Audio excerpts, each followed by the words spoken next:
Okay, I'd like to welcome you all today to a workshop meeting of the Oak Harbor City Council. It is Wednesday, July 27th. Meeting is scheduled to go from 3 until 5 this afternoon. So there will be no action taken, and I would like I am Mayor Bob Severance, and we'll go around the table and introduce ourselves. Joel Cervegas, City Council. Betty Pagano, City Council. Steve Powers, Director of Development Services. Patricia Soul, Finance Director. Erica Wassinger, City Council. Thank you. And again, welcome to all. We're going to start off with an introduction of new employees. And, Mayor, we do have one. okay. A new senior center employee. Please just introduce yourself to the council. I'm Barry Wennis, and I've been here for 10 years. Been active in the community and still very active in the community and excited to be at the Senior Center. And please keep September 16th available because we're going to have barbecue, bingo, and bluegrass. Whoa. On So put that on your September 16th. September 16th. It's a Friday night. Wow. So That put sounds on like a your calendar. party. It's going to be a lot of fun. Party at the Senior Center. Party at the Senior Center. Okay. And I'm not sure that our finance director is actually, have you been introduced? Here yet. You haven't sat I here have yet? been introduced. You have been introduced as a new employee. Yeah, you're not so new anymore. You've had a couple weeks under your belt, a couple months. Old hat. Yeah, you're here long enough that we're going to turn the meeting over to you now. Okay.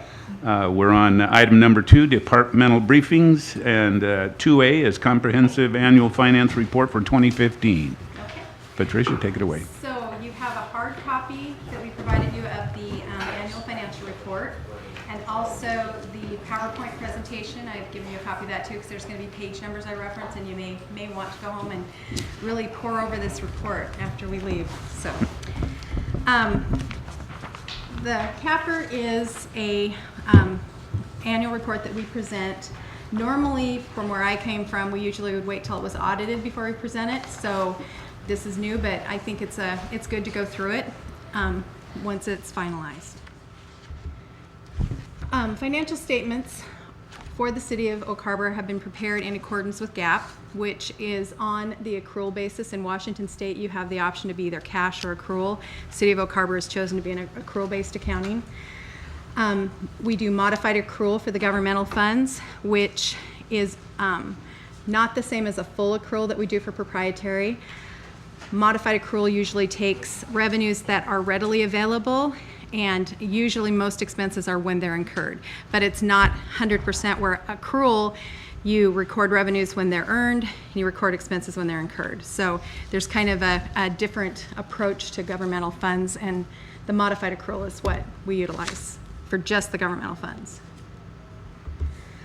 I want to do when you look at the financials, when you open them up, from pages 1 to 14 is what we call the management discussion and analysis. That's where we as management try to give you ratios, summarize activities during the year, and any future plans that are coming. So I just want to point you to those pages. It's a real quick summary. It doesn't go into a significant amount of detail, but if you're a new user of the financials, it's a good place to look. Then what I like to do with the new CAFR, and since this is new to me, I like to take a look at 3 things. I like to look at what we call near-term financing, what our current fiscal position is, and then also the economic condition of the community that we're in. So I'm going to go through each one of those separately. Near-term financing, it asks you, is the city able to meet its short-term financial obligations? Are the inflows able to cover the outflows? Is the city financially prepared for any contingencies? So when we look at our near-term financing, you'll see the page numbers under each one of the sections. In the general fund, revenues exceeded expenditures by $323,000. Proprietary funds, revenues exceeded expenditures by $2,800,000. And internal service funds, which are our facilities funds and our replacement funds, they exceeded expenditures by $867,000. Each one of those can be found in the financial report under the pages that I've listed. The other question is the city financially prepared for contingencies? And This city, in July of 2012, amended the code to include a Chapter 3.09 on General Fund Stabilization Fund via Ordinance 1630. That stabilization fund was set up not to exceed 25% of prior year's revenues to the general fund or $3 million, whichever was greater.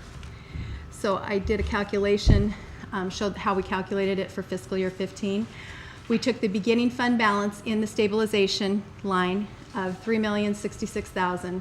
We took 25% of fiscal year 15's revenues, which was $331,000, and we added it to the ending balance, which made the new stabilization balance $3,398,000.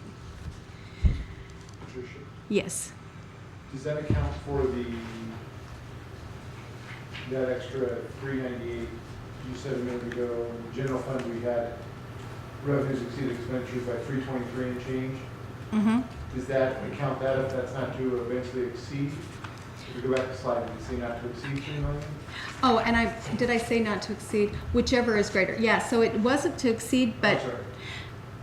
yeah, so I think, go ahead. I think the wording is wrong. It's whichever, not below 3 million. Not below 3 million. 3 Okay, million. that The was- slide is misquoted. That was my Okay. All right, error. no problem. Sorry So about I was that. wondering if we're then making that 300 and something, and that's where we got the excess of 323.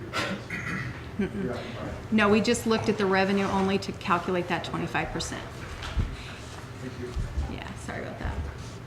So we added it to the balance, and we have $3,398,000 sitting in a line item as cash in 002, which is our stabilization fund. So if you look at that, revenues would cover approximately 3 months of the average general fund expenditures. So we have a 3 months leeway if something occurred that we would need to utilize that reserve. Financial position, it gives you a snapshot in time. That's the second component you want to look at. Whether or not the overall financial position is improving or declining. And so if you look at government activities, net assets, they were 52 million on page 7.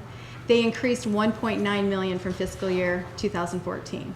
The proprietary net assets were at 77 million, and that was also on page 7. They increased 3.3 million from fiscal year 14. So both of those were increases. If you look at the government funds net position breakdown, when you look at net position, sometimes there's different levels that you can spend and can't spend. We have restricted funds of 6.5 million, committed funds of $1.4 million, assigned funds of 3.5 million, and unassigned of 5.2. The unassigned is your available resources that haven't been committed in any spot. There's a section on page 18 and page 35. 35 gives you a breakdown of what's in each one of those sections. So you can tell what we have reserved for, what we've committed to. Some of the items are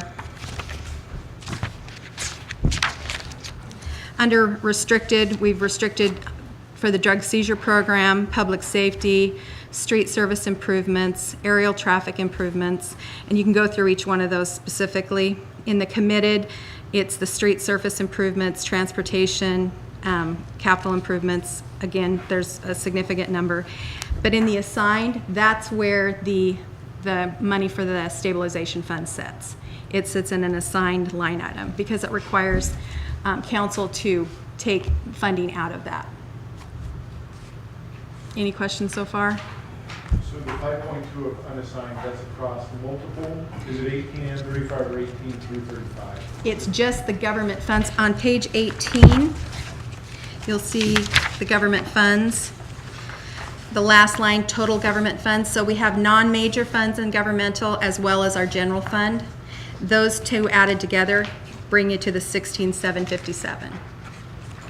And then page 35 shows you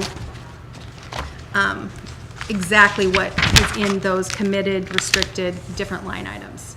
So that if you're wondering why it's a certain total, you can get to the bottom of it.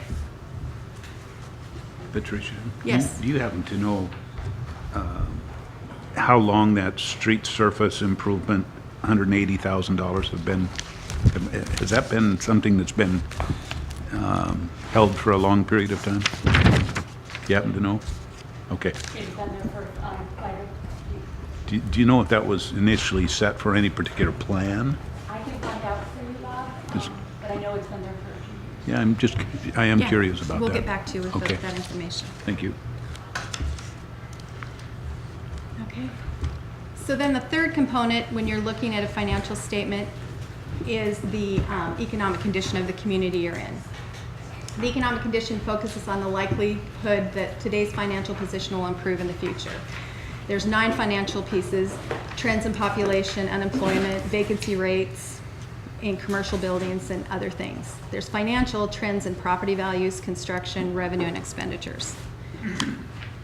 So when I look at this, I'm looking at it from a general perspective because I'm new to the community and what I've observed and what I looked up on in some different publications. Population, based on what I've observed and heard at council meetings, it's anticipated to increase over the next couple of years due to the influx of the squadrons. Property values appear to be increasing, and I have personal experience with that. When I was trying to buy a house, I had to offer more than the asking to get it, so and the houses are on the market very short time, so I noticed that seems to be the case. Unemployment, when you look at the Washington forecast, it's currently declining and predicted to decline in 17 and then level out for Washington. And in fact, I just received a forward from Steve from Department of Commerce, and they indicated that state of Washington's rates are our GDP grew by 3.9%. National growth rate was only 1.2%. We're one of the top 10 states for business by CNBC and technology and innovation. And the state has committed to helping encourage small businesses. So I think the trend is potentially valid. I think it looks to me like that would be the case. Vacancies appear to be low. Turnover seems to be fast. I saw that from a, again, personal perspective. At a year lease, I was out of it in 15 days. So it seems like things turn over really quick in the residential area. I'm not an expert on the commercial area, so that would probably come from somebody else. And then I looked at the permits that we've received down in building permits. And in 2015, they doubled. And in 16, we are 1 short of what we were for all of 17, or all of 15. We've had 6 new construction building permits, and we had only 7. And the year before, we had 3. So, and from 2008 to 2014, they were very low. Between 2 and 3 was our total that we're out. So, and I looked just at residential. I didn't look at commercial. So from what I could see, it looks like our economy is doing really well and has the potential for growth. Year to date, we're only at 7 building permits. Last year, we only had 7 total in 2015 for residential. I'm just looking at residential new construction. That was it. I'm not sure what chart that Chris is looking at. We're actually a little bit stronger even than what she's reporting to the council. So we've had, and there's sometimes some wackiness in what we're showing. New construction. So that would be for your commercial new. Your residential new is quite a bit stronger. Okay, sorry about Yeah, that. yeah, Sorry, first time reading it. yeah. Okay, well then 24, and Yeah. let's see when we looked at the prior year. And residential new construction was 39 for the whole year, and we're at 24 currently. So, but the commercial one stood out to me because in commercial, we only had 3, and I was calling it residential, and then in 15, we doubled. So it went up higher. So I was looking at commercial, sorry about that. There's a lot of data on those sheets. Yes.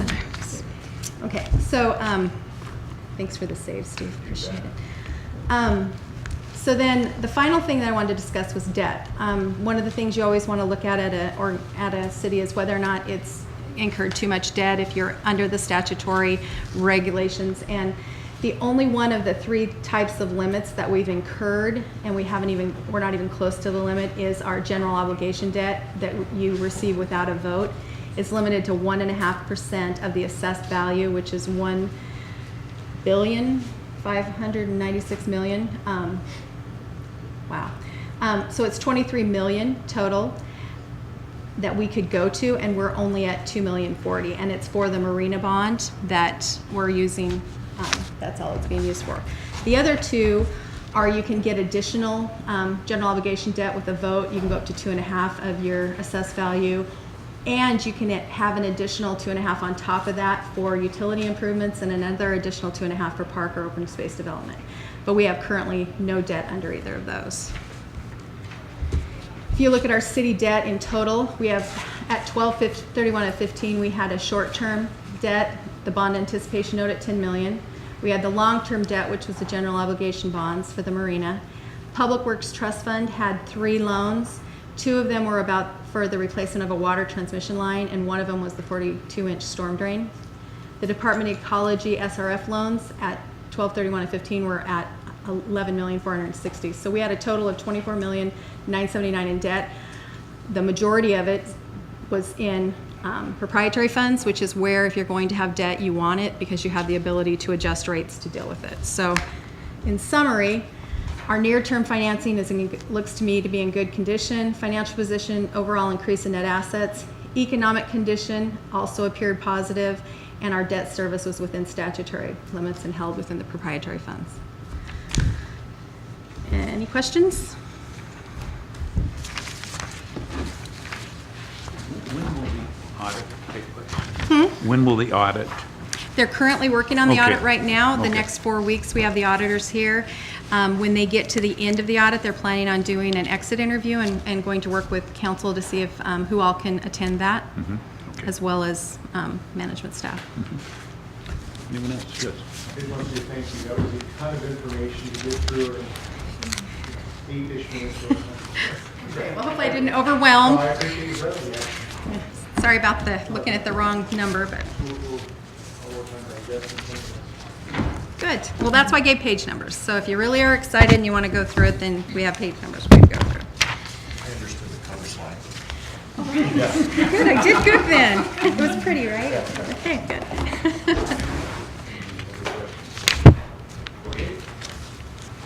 We still got you on item number 2B, which is budget calendar 2017. Okay, so when we look at the budget calendar, you have to go down to almost the last third of the page, where today is the day we're discussing the calendar, but we had projected that we would be doing projected revenues. That's actually been moved till 8/3. And so it'll be presented at the council meeting on 8/3. Departments are going to be submitting capital requests and personnel requests by Friday. We'll be receiving their final draft budget, well, their first draft of their department budget on 8/12, which is when we'll be combining that with payroll. And then we'll try to get everything prepared and coordinated by the 26th of August. We want to do an administrative review on 9/9, and that's going to involve hopefully some departments, and we'll vet out some of the requests and do some analysis before we come before you guys on the 28th of September. We are breaking it apart. According to Doug, that was one of the requests you wanted. The council wanted to have like items kind of grouped together. So the first one is going to be for public safety and special revenue funds. So fire, police, parks, and some of the other special revenue funds will be presented on that date. And then on the next page, backside, the next department budget presentation will be on the 4th of October. And we're hoping we could do a pre-council meeting for a couple of hours to do Public Works. We may not get all the way through Public Works, so we might have to break that up. We're trying to figure out exactly how that's going to look. So, but that's our plan at this point. Then on the 18th at council, we'll do the public hearing of the proposed budget after we have a pre-council meeting where we discuss the general fund. So it's going to be a full packed night if we are able to do that on the 18th. And then our final budget hearings workshop, we wanted to do it on the 26th with council again. And then on the 15th, we were going to do a motion to adopt the preliminary budget. There's one on here that Anna and I were talking and vetting out. We can't really do the one on the 6th of December because it'll be after the first Monday of the month, and that's not statutorily correct. So that line will go away. But this is a changing document. It's going to look different as we go forward. We just wanted to give you guys a tentative idea of what the plan was, so that we can meet all of the statutory requirements for the budget. Questions, comments, anybody? Yes, Mayor Pro Tem. For November 15, set property tax levies. Is that the council initiative to set property tax levies to 1% or the IDP limit? Okay, yes, it Is is. that the one? Yes, yeah, that'll be on that day too. Thank you. And Mayor, I would imagine that Dr. Merriman's office will be in contact with council to verify that these pre-council meeting time slots will work for the majority of you. Good. So I don't think this will be your only notice, particularly since some of our council members are gone today. We'll make sure that that notice goes out. Great, good, thank you. Okay. Okay, we'll move to agenda item number 3, pending agenda items. And it looks like we've got our Development Services Director at the head of the table, being joined by, And I'm going to turn it over to Dennis Lefevre, one of our senior planners, and Okay. I think he has items A, B, and C for you. wow, Yeah, I you delegated there a little bit, okay. We'll take a little nap. Yes, good afternoon, Mr. Mayor, members of the council. The first item that I would like to discuss with you is the deferral of impact fees. It's a requirement that is coming down from the state legislature, and I'll get into this in just a second, but it is a little background. The Growth Management Act, which was passed in the early 90s, authorized jurisdictions that are fully planning under that act to assess impact fees or create a program to create impact fees. And essentially, impact fees are assessments on new development that local jurisdictions can assess to kind of recoup the costs of providing public facilities to these new constructions. Such facilities as the transportation system or park system, emergency services, fire, and schools can collect impact fees. The city of Oak Harbor did that. In 1996, we created an impact fee for parks, and in 1997, we created an impact fee for transportation. And both of those fees are codified in our chapter 3.63 of the municipal code. Of note, we include in that chapter that the collection of these impact fees are to be due at the time of building permit issuance, which is fairly early in the process when you look at the construction process as a whole. With the intent to promote economic recovery, the legislature, as I mentioned, passed in Gross Senate Bill 5923 back in May of 2015. What this bill essentially does is requires any jurisdiction that is collecting impact fees under the Growth Management Act to also create a program to defer those impact fees to a later time in that construction window. That's a requirement. What the act does is give those jurisdictions a few options as to when we can defer those impact fees to. It also gave us the option to create an administrative fee to help us as far as our costs to do the application and do the permit processing for that. We are looking at either the collection of the impact fees at final inspection, at the time of certificate of occupancy issuance, or at the time of closing. Well, we met, Development Services staff met with staff from the legal department, also met with the building staff and finance department, and determined that we would allow or permit in our application process two options, one of final inspection and one of certificate of occupancy as an option to the applicant for deferment to. We felt that the third option, the time of closing, could get a little fuzzy and a little confusing for, exactly when that could be done. So what we are doing is creating the amendment to this chapter 3.63 to include final inspection certificate of occupancy as an option to the applicant. I should mention that the deferment of these impact fees are applicable only to attached and detached single-family residential, so they're not going to be applicable or available for commercial construction or industrial construction. And also, the length of the deferment cannot exceed 18 months. So what we have in our packet is the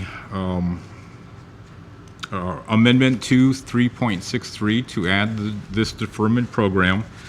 We do issue that the final inspection certificate occupancy is available to an applicant as the due date for the deferred impact fees. We also have in there a system for the applicant to create a lien in the favor of the city of Oak Harbor to cover any potential walk away from the payment of the impact fees so that we can recoup those fees at a later date, either through the lien process or the initiation of a foreclosure process. We are also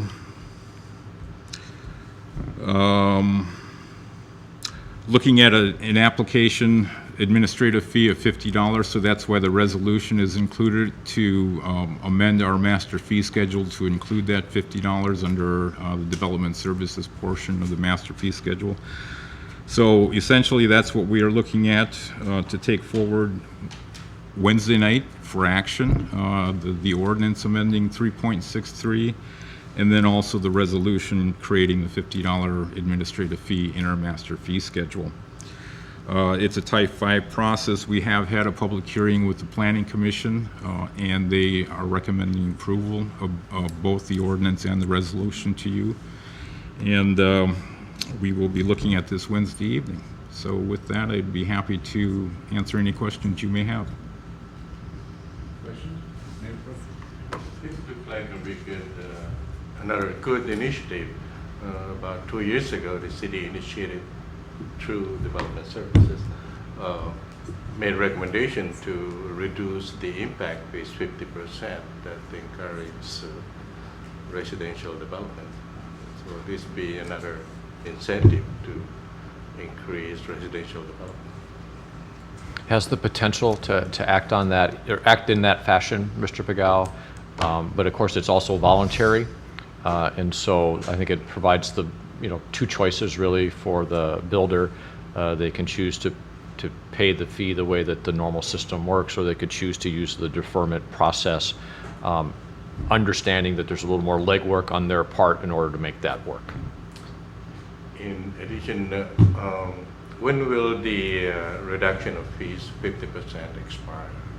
That expired earlier this year, so we are back to full level of the impact fees, I think as of March. Or was February. February. Yeah, I thought yeah. it was, yeah, it says expired February. Yes. I thought it was extended again. No, we did not. 17. We did not recommend. We did not recommend an additional extension because the industry was picking back up, and we were beginning to develop some concern on the staff level that with an increase in housing units and still a reduced fee, that eventually we would not have sufficient funds to tackle the capital projects that those fees are intended to help us with. Yeah. Thank you. Not being a builder, what would typically happen last? The final inspection or the certificate of occupancy? The C of O. C of O. Yeah. So a builder builds a home, spec home, it sits there for, do they need a certificate of occupancy until it's getting ready to be sold? Could it sit there for 6 months, 12 months? It can. Couple of comments.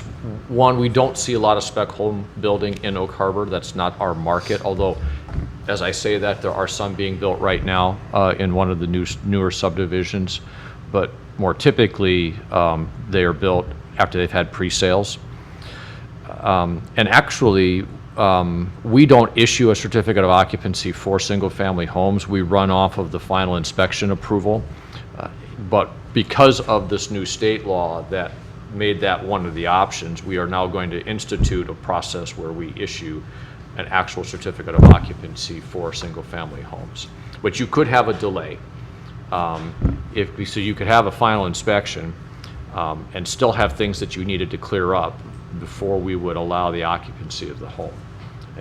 Or you could just delay calling for that so that you wouldn't trigger the collection of the fee. But as Dennis pointed out, under no circumstances can it go past 18 months, right? Any other? So I think you answered, my first question was, so those are all ors, so the time of final inspection, or the issuance of the certificate of occupancy, or 18 months. No ands in there, right? Like, it's not like you don't have to have both the final inspection done and the certificate, you know? No. Okay. And they'll choose Those are which all option, in- as I recall, Okay. correct me if I'm wrong. Yes. Oh, At up front. At the time that they make application, they're going to choose whether they're going to pay it at the final inspection or at the C of O. And then the city's backstop is essentially that 18 months. And- So if somehow things go horribly awry for them, we're not stuck holding the bag past 18 months. And then my second question was the $50 fee for them to do this. Is that for staff time? I mean, what is that $50 for that they're paying? It's the additional administrative work which is necessary, and it's what we would consider to be a nominal fee, as opposed to going through a fee study process that would look at all the different people that are essentially going to touch that piece of paper, whether literally or figuratively, and then figuring out what that time cost is. We chose to use a nominal fee as So opposed. this process is what maybe what I'm asking. So this process is a little more intensive for staff, so that's warrants the Absolutely. $50. Absolutely, it is, because it'll require additional tracking mechanisms, both downstairs in development services as well as in finance. At least for the initial run, initial stages, we'll need more time from the legal staff to help us make sure that we're following all the right procedures, that we're doing the lien procedures correctly. So that's what that fee's about. Yeah. Thank you. Now, we're not recording a document with the county, are we? The builder will be required to do that. Oh, they will. Okay. But that will be their responsibility, and then they will have to bring us back proof that that has been done, and that has to happen before we issue the building permit. Yeah, I'm guessing that $50 isn't even going to cover our time, probably. No. If we're dealing with an actual document that gets recorded, because won't that also have to get released? Yes. It will. And that's So- also the applicant's responsibility. Yeah. Yeah, but there'll be time and, And so at the staff level, we're actually questioning how frequently this new process will be used, at least here in Oak Harbor. It may make sense for someone who does a high volume of homes, and maybe in a community where the impact fees are significantly greater than what ours are in terms of their cost. But as you saw in here, there's a statutory limit from the state that you can't do it for more than 20 permits in any one calendar year for that same builder. So there's a cap on it, but when you think about all the steps involved just for the applicant, they may say that this is not really a process that's worth their time, and may just do things the regular way, and that'll be just fine. They're not required to follow this. and they'll save the $50 and not, Right, and they'll have to pay the fee inevitably. right, and they'll save the time that they're going back and forth to the county, Yeah. and the recording fee down there. Recording fee is. Right. Yeah, okay. Anyone else? Oh, Mayor Pro Tem. Put an interpretation of the language, the applicant may not apply for impact fee deferral for more than 20 single-family residential construction. That means if there's more than 20 residential buildings, the applicant can have a limit up to 20, Yes, so not overall, Per builder. per calendar year. per calendar year. Yes. 20, Yeah. okay. That's all. Okay. We'll move to item number 3B, medical marijuana. All right. Well, what I'd like to do is just briefly discuss the history as to how we got to where we are with both the recreational marijuana industry in the state and medical marijuana industry in the state. And this will be brief, I promise. But in 2012, as you all know, the voters of the state passed Initiative 502, which essentially legalized the recreational marijuana industry in the state. What that also did was move forward the state agencies involved in creating a regulatory framework for the recreational industry, a tracking system, a sales and revenue system for the recreational industry, which was pretty effective, it still is. But what wasn't addressed in I-502 was the medical side. But in response to I-502, what the city of Oak Harbor did was create Chapter 19.22 in our municipal code, which dealt with how we specifically cite producers and processors and retailers of recreational marijuana. And specifically what we did was producers and processors were restricted to the planned industrial park and the industrial zones, while recreational marijuana retailers were restricted to the industrial zones and the highway service commercial, the C4 zones. We also had restrictions or 1,000-foot buffers around certain sensitive areas in the city. Sensitive areas including such things as schools, public parks, transit, library, other public facilities, or areas where small children may be. So we established that in our code in 2014. Knowing the state was going to be moving forward with some type of regulatory framework for the medical marijuana industry, the city passed a series of ordinances, the last one being 1740, which was passed last September. As you recall, in our discussion during that 1740 review, the state had already passed back in April a pretty comprehensive act called the Cannabis Patient Protection Act, CPPA. But it hadn't really been fully resolved. There seemed to be a lot of things that still didn't give us guidance as a community to create any type of regulations or restrictions in our code to deal with the medical marijuana aspect.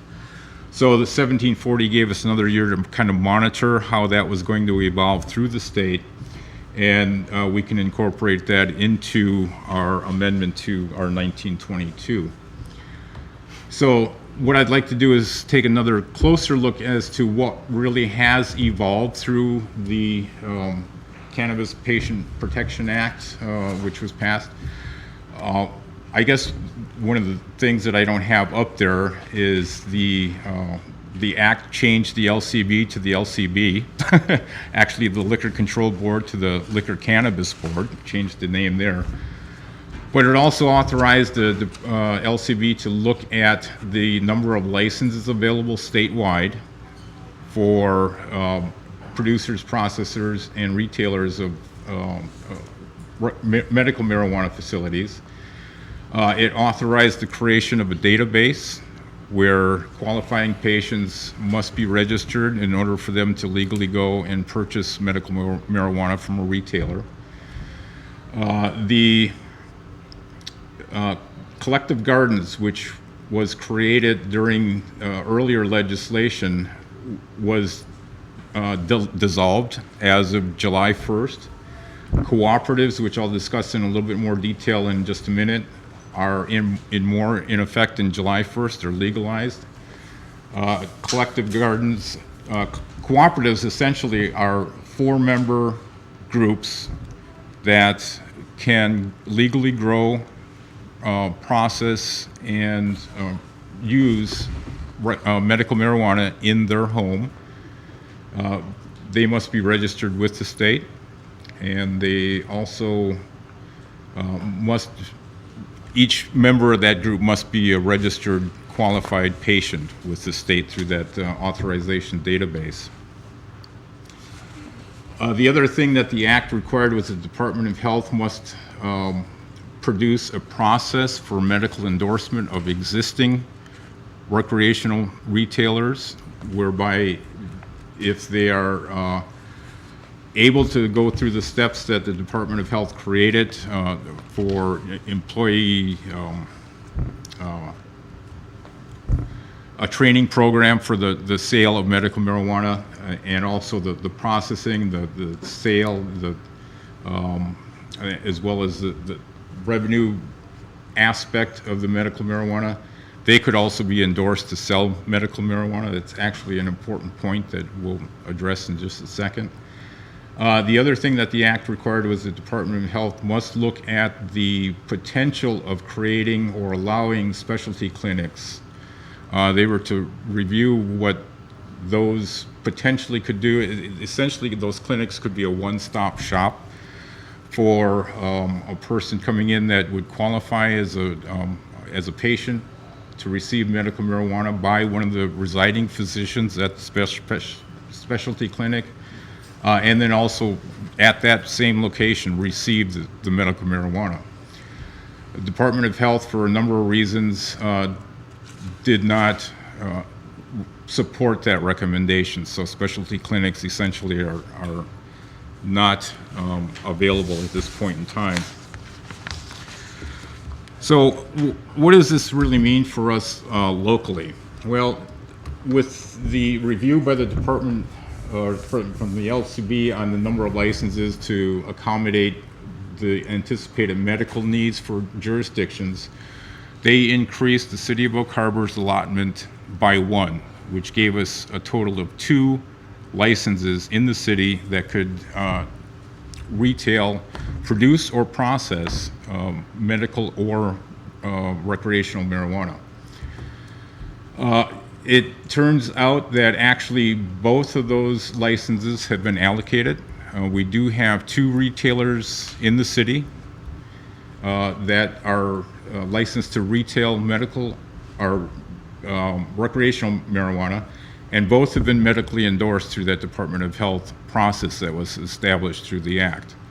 So those licenses are essentially utilized and given out for the City of Oak Harbor. There are potentially no more available for those facilities. What is still available is the cooperatives, and that's kind of the wild card in this deal. So what we tried to do in the creation of our section 19.22 to address medical marijuana was blend into the recreational aspect of that code, the medical aspect, and it stays identical. As far as the restrictions that I mentioned earlier, we are still looking at the restrictions from the 1,000-foot buffer areas from the sensitive areas.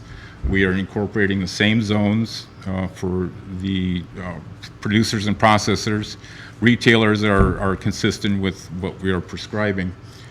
As far as the cooperatives are concerned, the Act requires that those cooperatives must remain also 1,000 feet away from the sensitive areas, and also must be 1 mile away from an existing retailer. So we've incorporated into this chapter 19.22 the requirements for the cooperatives. We've addressed some of the issues that we thought were pertinent as far as looking at location restrictions. And then also any cooperative that is licensed through the state has an opportunity for us to take a look at it as far as a license review opportunity. It comes through your office, Mr. Mayor, and then gets distributed to other departments for review. So that's where we have an opportunity to look at the potential cooperative locations and then the restrictions. So with that being said, what I'd like to do is graphically kind of show where we are. This is our base zoning map, applying some of the schools and library restrictions. The 1,000-foot buffers around those red blocks indicate, and those 1,000 feet are from the outside perimeter of the parcels. We show the child care centers and arcade buffers, so that restricts that portion of the city. We have city parks that add another layer of 1,000-foot buffer areas, and then of course the 1 mile radius around existing marijuana retailers, which are primarily up to the north. So that leaves that area in the yellow and that little portion of the red area that could potentially contain a cooperative.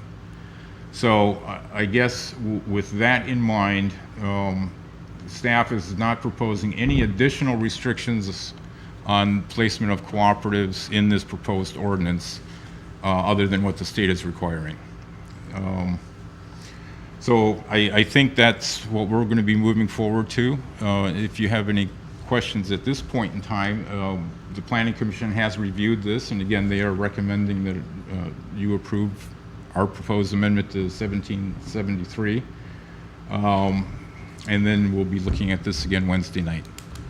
So with that, I think that extra year helped us out in working through what the state was prescribing for us to do, and I think we'll answer any questions that you might have. I know where the first, do we have 2 establishments up and running? The first one is on Highway 20. You said there's 2 licenses issued. Is there a second retail establishment? There's an establishment up on Goldie Street that has been issued the license for retail and medical. I don't believe it's opened yet, but it's been, the license has been issued. So, can we back up a slide, please? So the remaining areas, there's obviously to the west of town, that yellow area could be a cooperative. Plenty of the yellows, then there's the pink and salmon and red right up the middle there.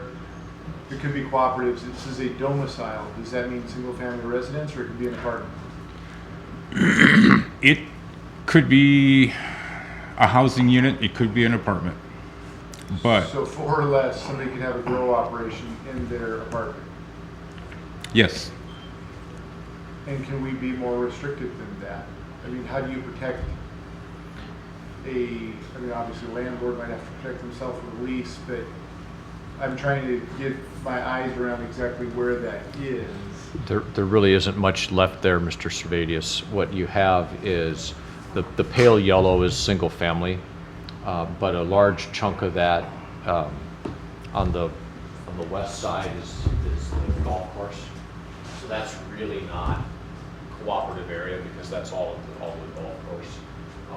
This is commercially zoned and used property, and really, I don't believe there are any housing units in any of those areas right now. If there are, there's maybe, 1 unit that's above a store of some sort. So really, it's the remaining area, and this is the point that Dennis was making, the remaining area is so small and really does not encompass much existing housing stock or potential for new housing stock, that from the staff perspective, we weren't sure how we could rationally support an additional level of regulation because there just didn't seem to be the basis for doing so. I think also to add to staff's recommendation is that to start a cooperative, do a grow operation, the expense involved in doing that versus going up to one of our available medical retailers, tax-free purchase of medical marijuana, I think the option is, one of simplicity of just going to the store. Mayor Pro Tem. On that restriction of 1,000 feet away from sensitive areas, establishment of retailers or cooperative, is that statewide standard or applicable only in certain cities? It is a statewide standard. It's called out specifically in the act that all of those facilities must have a 1,000-foot buffer.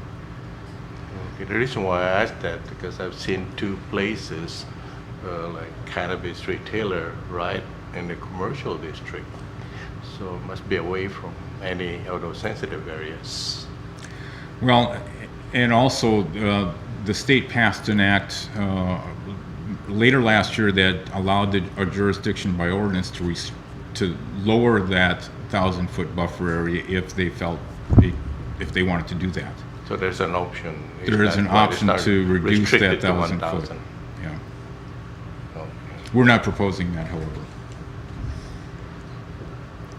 Okay, that's all I have.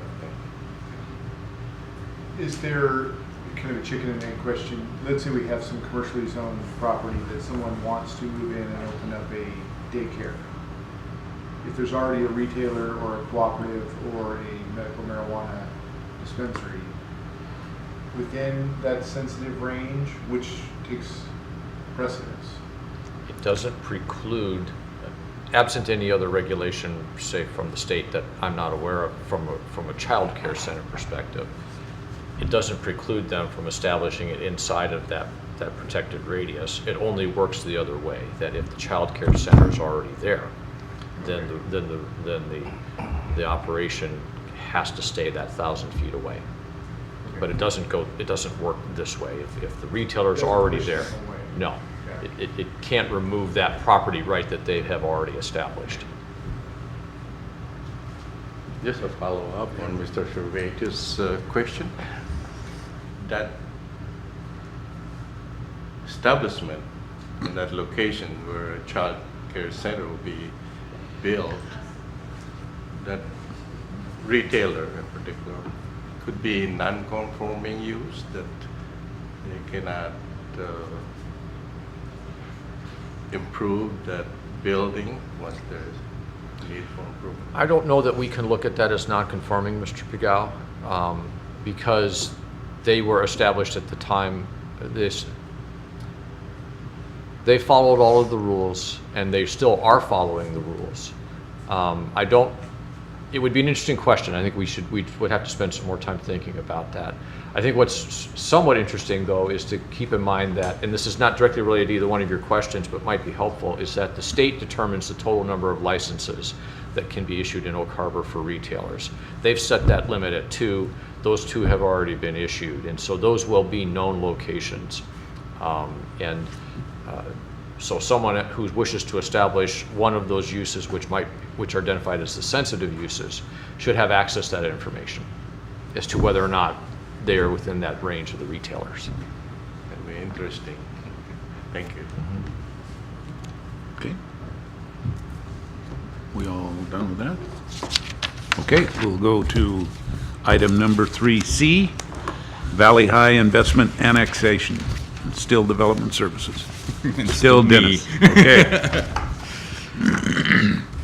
Well, we are honoring a notice of intent to commence annexation proceedings on a 4-parcel area that's located south of 4th Nugent Road on the southwest quadrant of the city. It totals approximately 16.7 acres and should look familiar to some of you because we entertained the notice of intent last year about this same time. The applicant is the same applicant coming in requesting annexation for the same area, citing that the potential shift in assessed value may produce different results than last year. So we are proceeding in accordance with RCW 35A-14, which is the direct petition method. The first step is to honor a notice of intent if the applicant is the owner of 10% or more of the assessed value of the proposed area. This application meets that.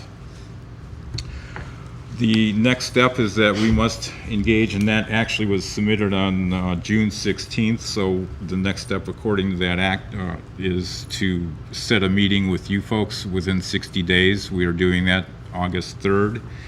And the important things that we will need to be identifying are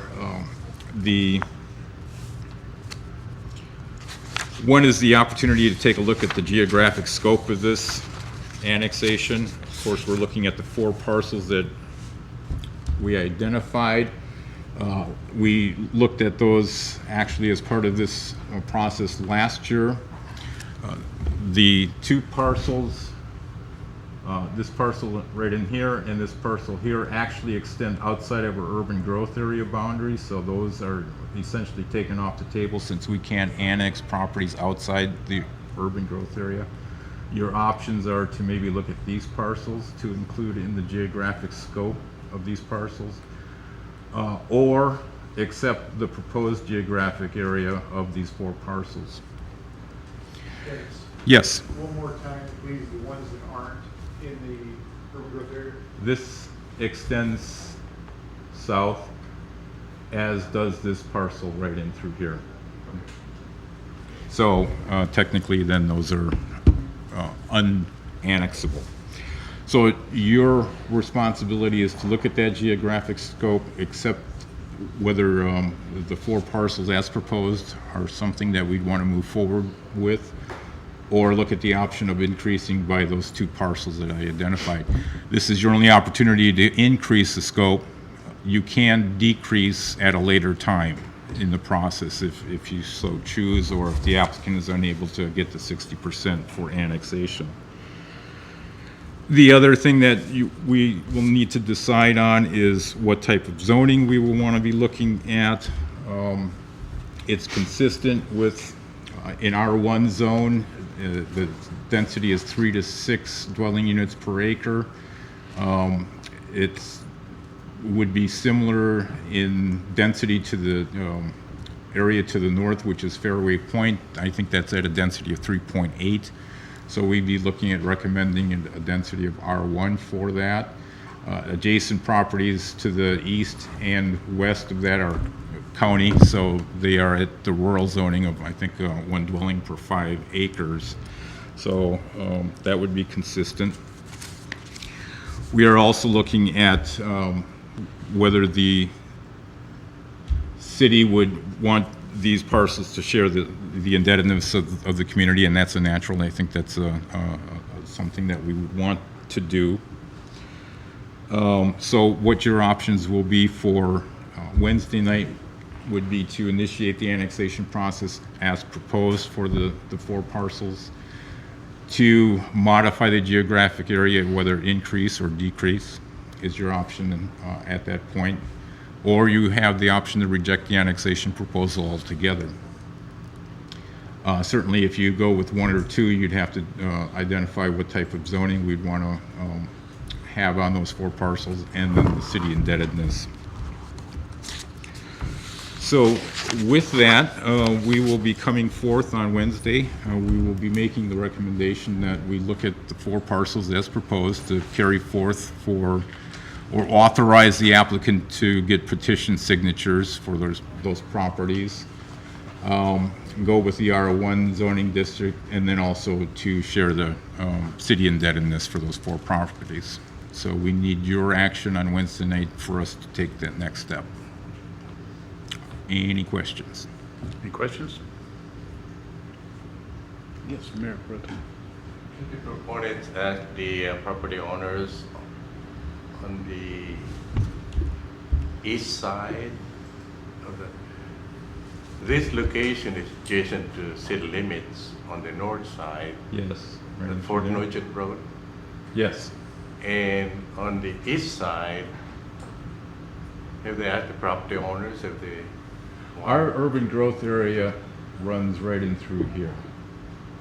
So in a sense, these 4 parcels are fulfilling our urban growth area through there. So we aren't looking at properties to the east. Right, those properties, are they under the UGA? No, they are not. No. To the east nor to the west, these properties are not either. So we aren't looking to entertain any annexation in those directions. Doesn't think about it might create a semi-enclave in that area. The city limits on the other side too? Yes, the city limits are concurrent with Fort Nugent all the way east and west here. And then to the south is actually the only portion that is within our urban growth area in this vicinity. Thank you. Yep. Yes, Councilor Just Servatius. curiosity, if you want to answer, go for it. The UGA, how did they ever get that little stub out like that? Where I was thinking the same That's thing. more of a historical question, I Yeah. think, Steve. It happened before my time here at the city. I can only surmise that during a process by which perhaps the city was asking for interested parties to be part of the UGA, those properties indicated that they were interested, where perhaps the existing rural subdivision to the east was not interested, but that's only a guess on my part. It's a little odd, but in a sense, it is what it is, yeah. Thank you. I have one question. Did the applicant acquire more property than he had a year ago? No, he has not. So it He's is the same property? Same property, same size, pretty much. It's the change in assessed It's valuation. the change in the Yeah, assessed okay. value that Interesting. might be assistant to him. Okay. No other questions? We'll move on. All right. Looks like we've got Development Services and Engineering Thank you for your to time. talk about transportation plan. Our Public Works Director, Kathy Rosen, is joining us, as is our engineer, Arnie Peterschmidt. Welcome. Thank you. Good afternoon. So, let me make sure I know what's going on here first. Space. Okay. Okay. My name's Arnie Peterschmidt. I'm one of the project engineers with the Public Works Department, and I'm just going to be reviewing. To begin with, I'll be reviewing the transportation plan and kind of the process that we've been through to arrive at a final draft that we are recommending be adopted.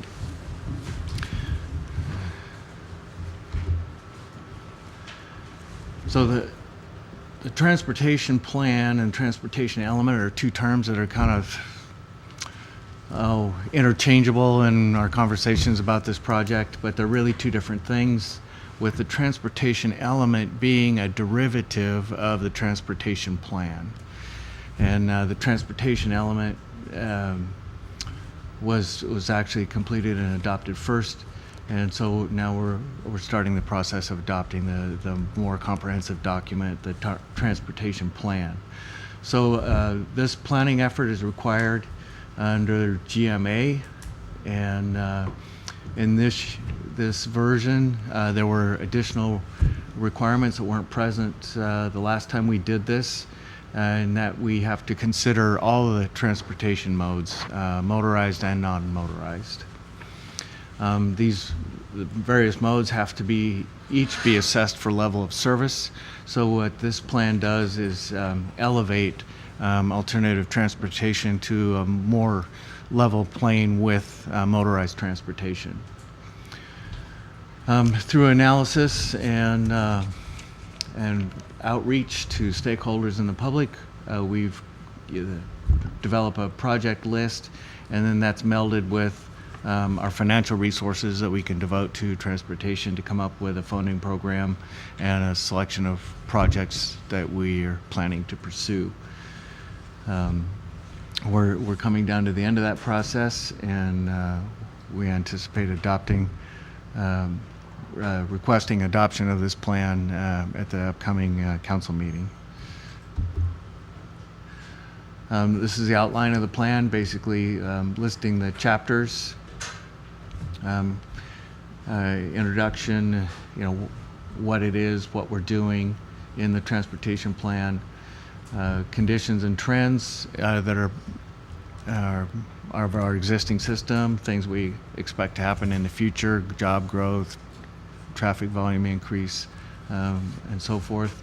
And then community and stakeholder outreach, where we find out what parties that have interest in our transportation system have to say about it and what they see as the future. From that, we developed goals and policies and a vision of how our system should function in the future, and then a capital plan to begin moving down that path. And Chapter 7 provides a bit more information on options for the future of our transportation plan.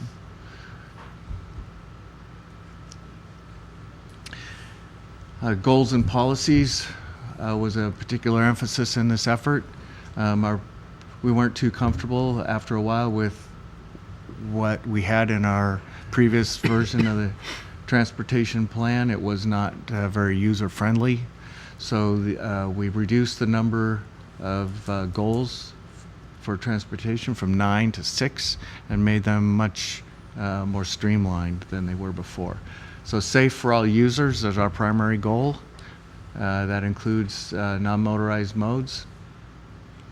connected and efficient is the second goal. That makes our community work better in every respect.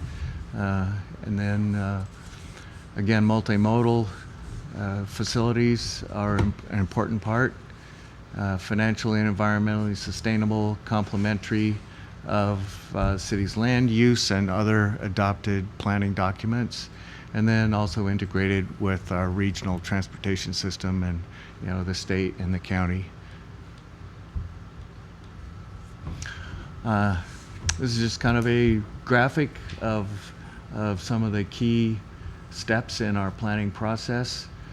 The introduction of the concept of a layered network, where our system as a whole serves all modes.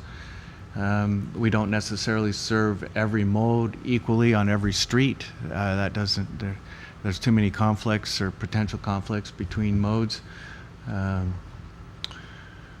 But we've assessed level of service for the automobiles, transit, pedestrian, bikes, and even freight, and then use that to develop a project list, and then prioritize the list, examine concurrency, which is how well our system is keeping up with the demands and the anticipated future demands on it, and examined the impact fee program that we have that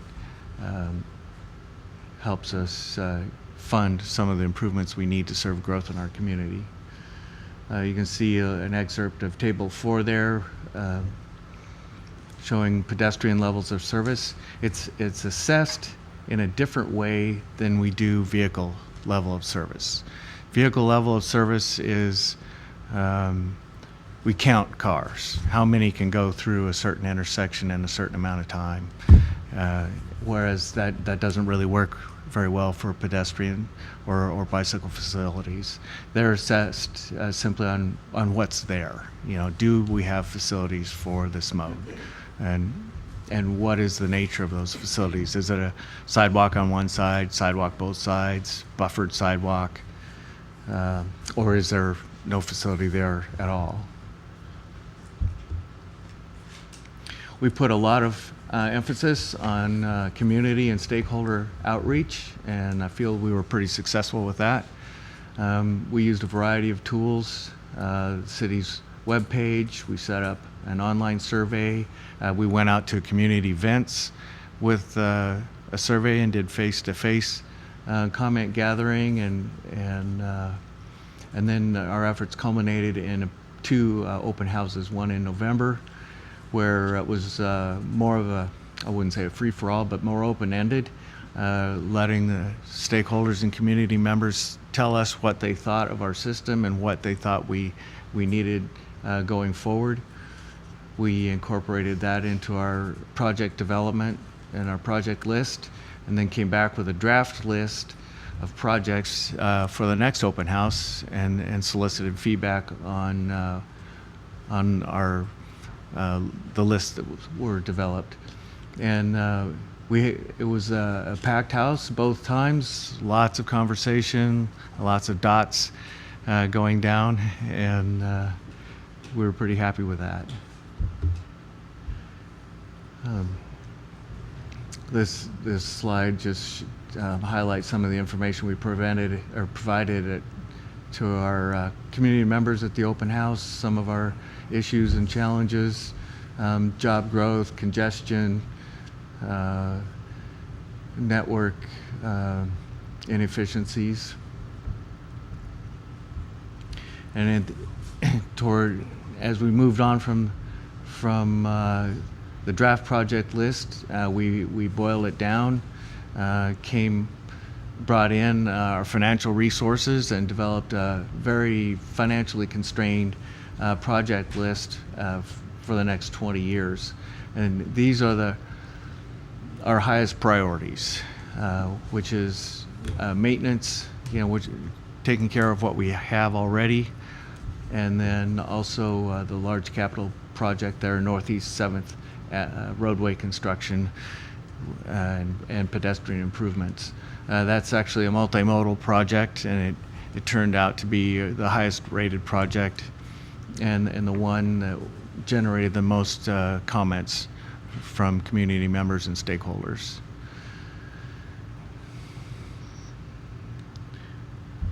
In addition to those projects, we have two other much longer lists of projects, Tier 1 and Tier 2, that will allow us to move other projects forward if we're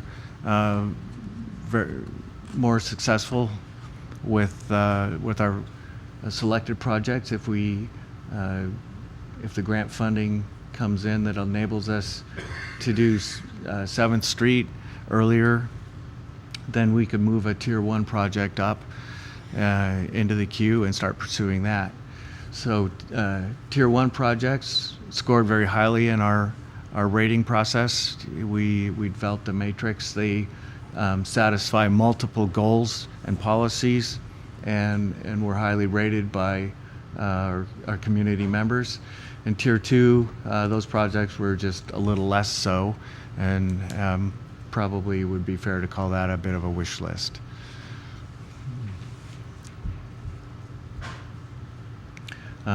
This graphic shows the Tier 1 project locations. They tend to be roadway projects because those are the projects that covered the broadest array of goals and policies. They typically incorporate improvements for all modes.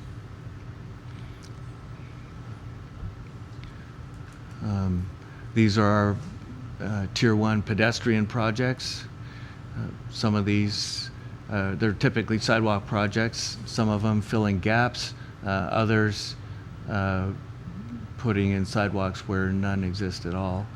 And a couple of them actually are very small, particularly on Fairhaven. But these are all along routes that were selected as being priority routes for pedestrians to allow people to walk efficiently through town and get from residential areas to the core of the city. And this is the 20-year bicycle project list. The yellow lines indicate sharrows, which are just simply paint markings in the street, indicating to motorists that they should expect to see cyclists in the roadway. And then the green are dedicated bike lanes where you would have a dedicated space to ride a bike.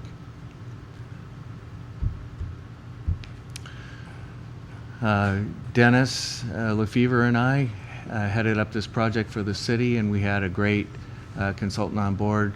Kendra Breland was a project lead for Fair and Piers and was a tremendous asset to us in preparing this.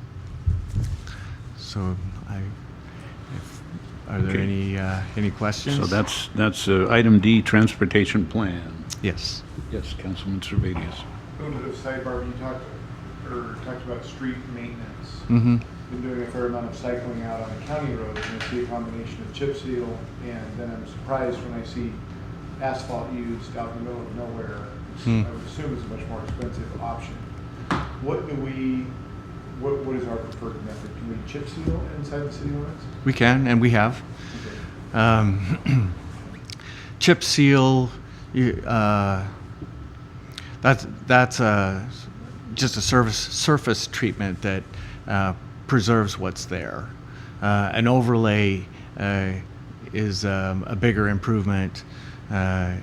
Typically means the road's beginning to fail a little bit, so we dig out the soft spots, patch them up, and then overlay over the top of it. It's longer lasting, but quite a bit more expensive. And overlaid with asphalt? Overlaid with asphalt, yeah, typically 0.2 of a foot. Yeah. That was very engineerish. Yeah. So I'm sorry. How many Yeah. inches is that? A couple of inches. To the rest of A little more than 2 inches. Waiting for you to give me Yeah. inches, Joel. Yeah. Thank you. Mm-hmm. Anyone else? Yes, Mayor Pro Tem. Under the goals and policies. Yes. The last one, I think number 7, integrated Mm-hmm. Yeah, regional integrated with projects, regional, something like that. with the Is that regional referring system. to Highway 20? Primarily, yes.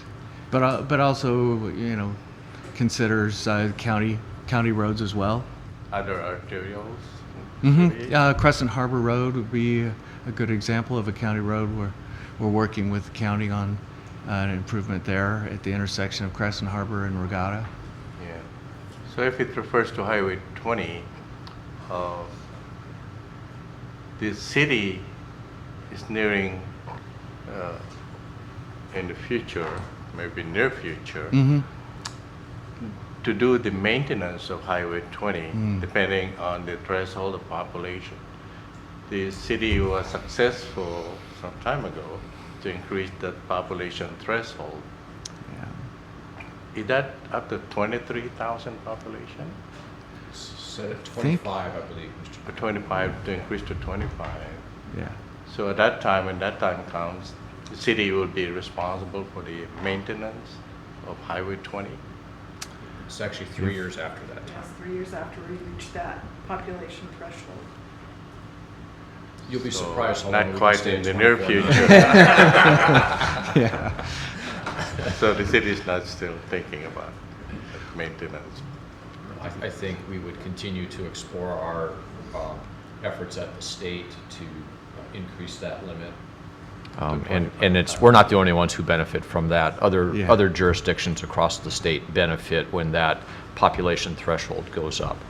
Yeah, so that maintenance means, like the city is doing maintenance in other arterial roads throughout the city. Mm-hmm. Means taking over all the traffic signals on the highway, pothole patching, pavement markings, all of that. In another subject on the sustainable 6 and 20-year project list, identifying an annual pavement maintenance, it says that the city has $2.3 million to do annual maintenance of That's all all- the roads in the city. That's spread over 20 years. That's our current funding level. Oh, okay, funding level. I mean, of we're required to look out 20 years. Certainly things will change over time and it'll be something different. But we update this plan more frequently than 20 years. So, When setting up that goal in the maintenance of roads, would that be in a particular section of the city or throughout the city, whichever repairs needed? we would prioritize where we do the maintenance work based on need. You know, with the focus on arterial streets because they're the key. And there's a goal to do that in a Oh. particular part of the city, one at a time? A goal? So No. what we're proposing to do is have an outside firm come in and do a rating of the condition of all of the streets in the city and then put together a plan based on prioritization and the available funding. So Would it behoove to do a comprehensive plan and goal to do the maintenance of arterials in the city? that would be included in that as well. Is it possible? Yes. Yes. Set up a goal? I think it's, if I understand your question, Mr. Begal, it's really included inside of the goals that have already been set up in the plan. So maintaining our public streets and then pavement maintenance are included in the broad goals that the broad 6 goals that we are proposing in this document. Yeah, that's you right. go Just back? like in one city, I forgot what city is it, that they set up a levy Oops, I by the went right vote by of the it. people that the residents contribute to the maintenance or repavement of all the roads, the whole city. Oh, that's weird. It's okay. There it is. So So it would. I don't. Well, I have a copy in my bag, but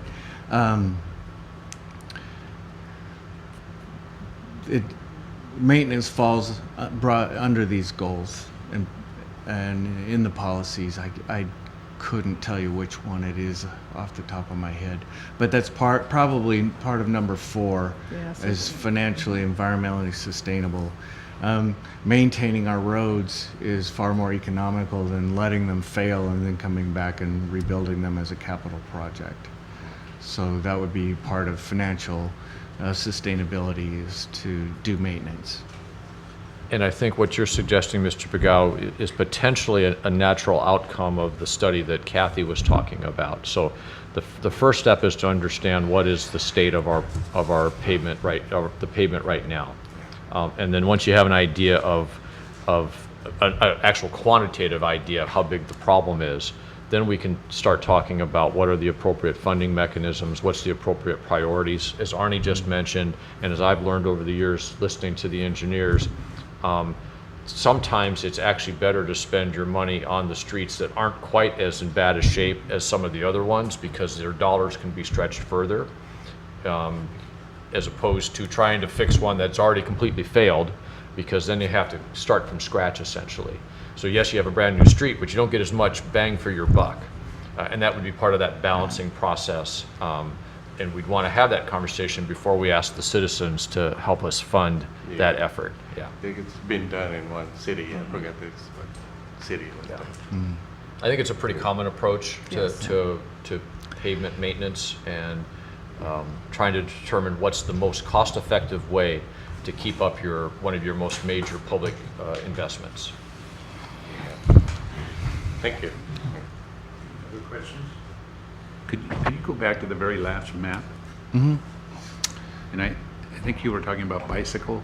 Yep. So the marina is included? Yeah, this shows, bike path along East Pioneer. But the marina itself is entirely Oh, it's well, shaded. Yeah, I'm not sure why So that. you're just talking about the green roads? Yes, in the this green area. roads, Okay, yeah. Okay, that's all I had. The green is there because it's representative of a park area, because the marina is Oh, technically okay. technically part of our park system as well. Okay. Okay, now we're going on to Transportation Improvement Plan. TIP, Development Services and Engineering. Still me. Take it Still away, you? Arnie. Okay. Well, this is the TIP, the Transportation Improvement Program, is an annual a program that's updated annually. It's we look out 6 years, and it's basically a multi-jurisdictional planning document that comes from the federal level. It's something that we're required by law to do, and we need to do this in order to receive federal funds for any of our federally grant-funded projects.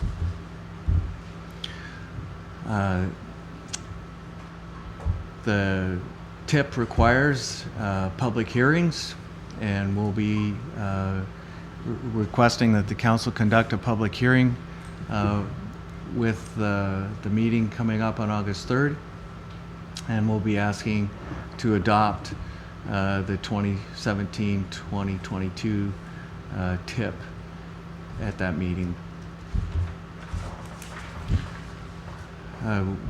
It's required by law. We do this every year. The TIP looks forward 6 years and has a schedule for projects in it, and it's used to facilitate federally funded projects. After the council approves the TIP, it will be forwarded to our brand new Island Transportation Planning Organization.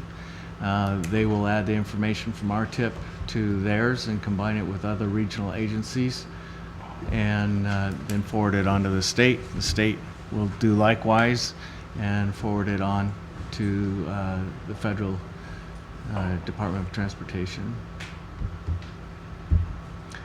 Our TIP has been revised significantly this year to match our recent transportation plan and transportation element. It's reduced down to 2 projects. Northeast 7th Avenue reconstruction and the overlay of Northwest Heller Street between Whidbey Avenue and Crosby. We have secured federal funding for the Heller overlay, and we intend to be applying for federal funds in the next grant cycles for Northeast 7th Avenue.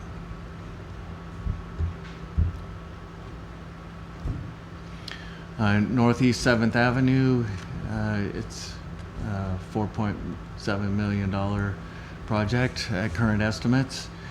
We are anticipating applying for grants through the federal surface transportation funds that are allocated to our region. The State Transportation Improvement Board also has funding programs that this project may compete well for, and we'll still have to provide 12 or 15% of the cost through local match. In the TIP, we have a tentative schedule to begin design in 2018. That's if we're successful in our grant applications in the coming year, and then right-of-way acquisition in 2019, and hopefully go to construction in 2020. Heller Street overlay is a smaller, more streamlined project. We've secured about $300,000 in federal surface transportation funds that we can apply to this maintenance project. We'll have to come up with a match. I believe it's 13.5% local match, and we anticipate obligating funds later this year, going to design early part of next year, and then construction approximately a year from now.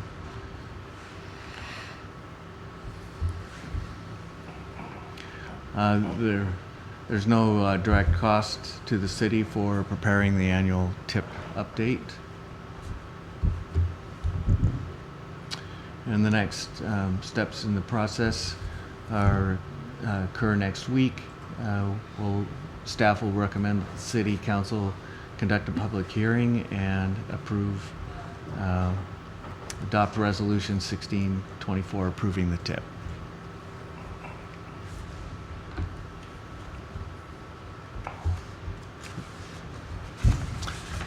Okay, that's it, huh? Any questions or comments on the TIP? Anyone? Yes, Mayor Pro Tem. I'm glad that the Northeast 7th Avenue reconstruction is back on the tip. Yes.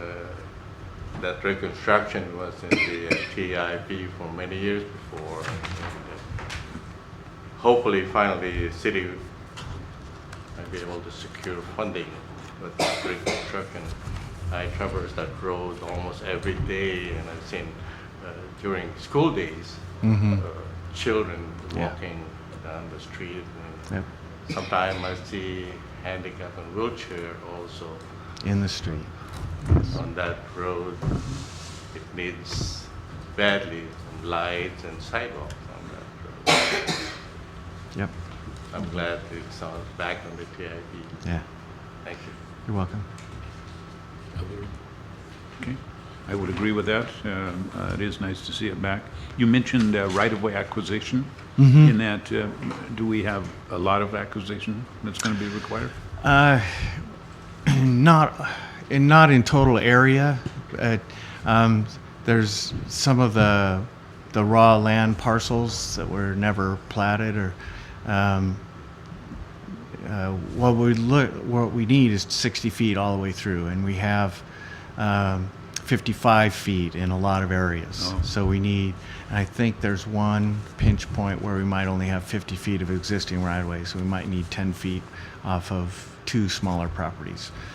So it's not a great deal, but it's significant. It involves probably a half a dozen properties, so it'll be a significant process to work through. When the time is right, you joined Representative Larson and myself and our engineer Joe on our little tour around here. So he's got an interest, I know, in helping us. We don't want to forget that. Also, I do sit on that new island transportation. In fact, we had a meeting today, and I was told that they are going to need a resolution, and it looks like that might line up for the first meeting in September. They'll need it by the end of September, just to join. They've got the one Okay. from Coupeville. They're looking for one from Oak Harbor and Langley. I don't know that falls in your basket, but it's something we'll have to make sure that we follow up on. Yeah, we'll get that taken care of. Okay. Item number 3F, final acceptance of Northeast Water Line. Is that still you, Arnie? Yes? Oh, gosh, you're taking the show away here. Yeah. So late last year and early this year, we had a project to replace an old leaky steel water main on Northeast 4th Avenue. We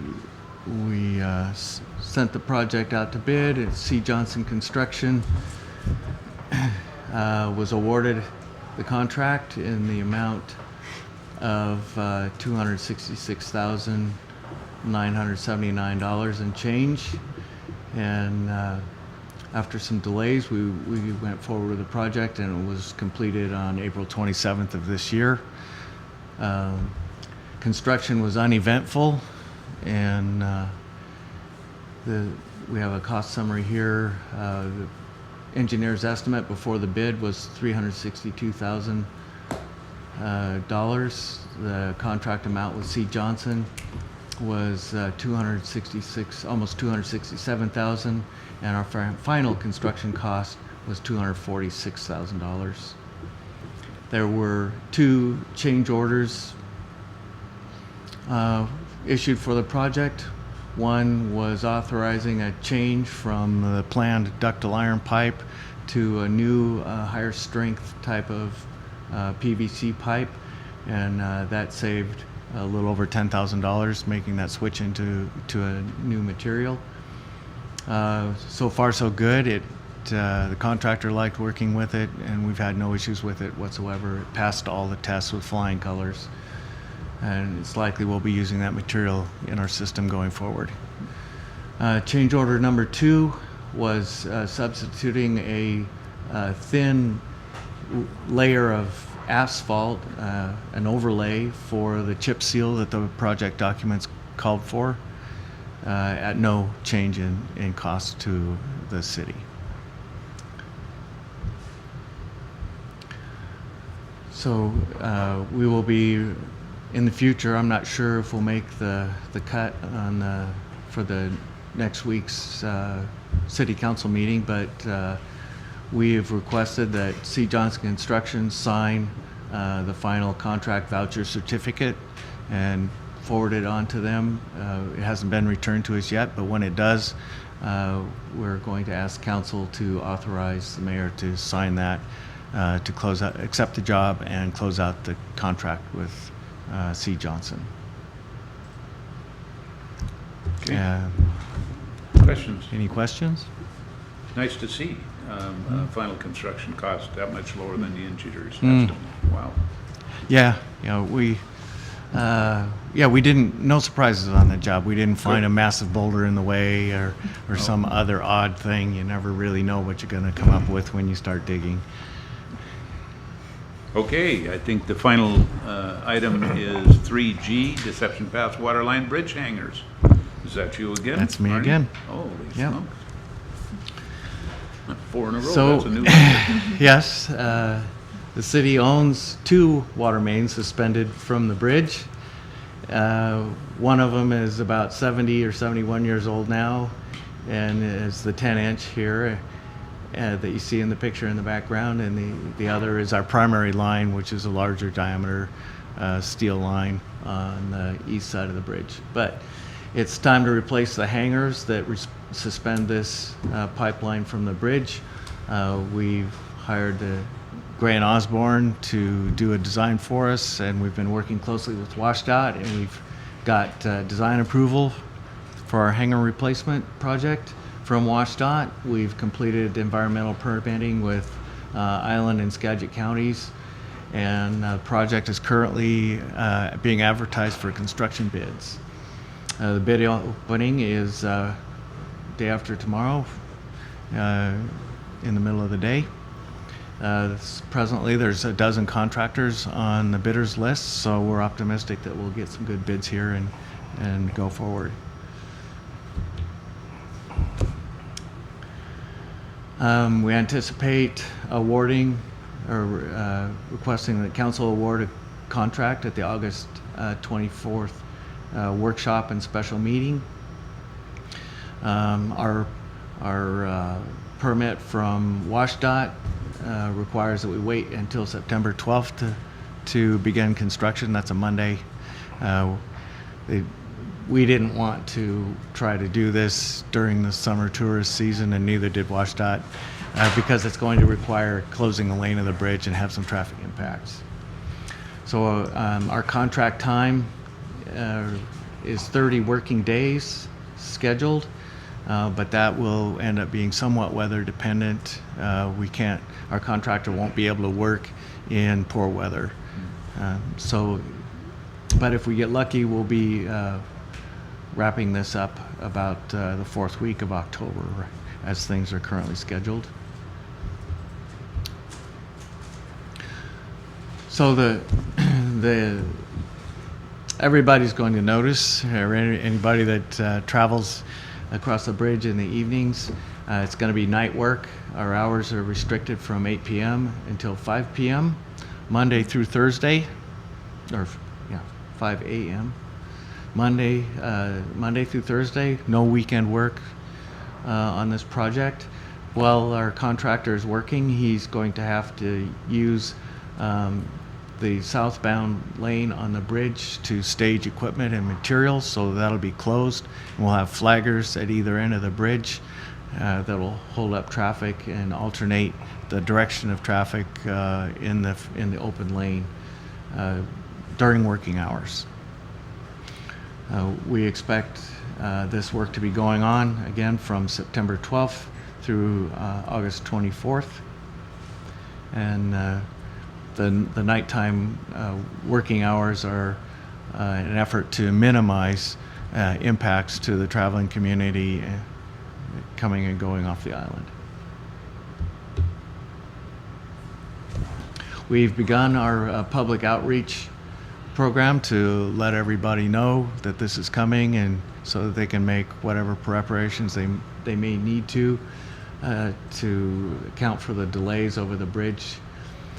So our primary tool to date has been a direct email to stakeholders.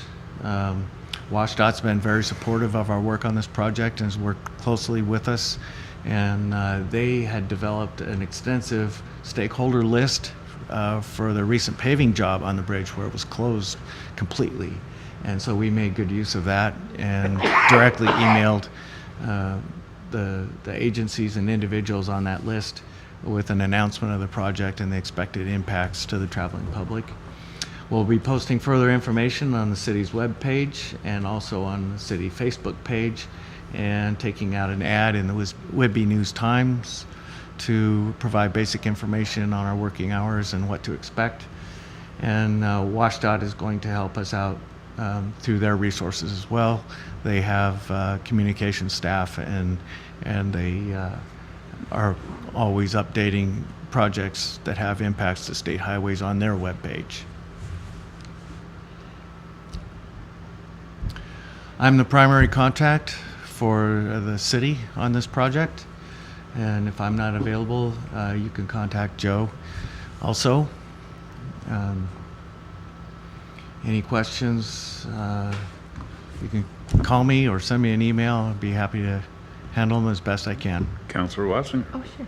You said there were two pipelines that run, one on each side of the bridge. What are the two ones for exactly? They both, Water, or they're both? They both okay. carry water.